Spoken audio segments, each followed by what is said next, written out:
இல்லை, ஆணவத்தில் ஆடி வரும் ஜீவனும் இல்லை.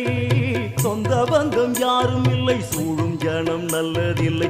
உன்னை என்று இவ்வுலகில் வல்லதொரு தெய்வம் இல்லை. தடுமாறி திருக்கோயில் வந்தேன் அம்மா, அம்மா ஜெகதீஸ்வரி, உந்தன் குழந்தை என்னை ஆதரி.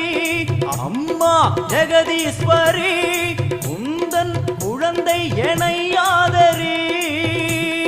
நீ வந்து தாயாக என்னை தாங்கணும், உன் மடி மீது தலை வைத்து நான் ஏங்கணும்.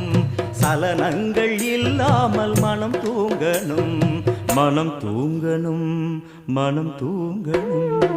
எங்களுக்கு குறையும் உண்டு, அதனை நான் அழுது சொல்லலாமா? என் தாயும் நீ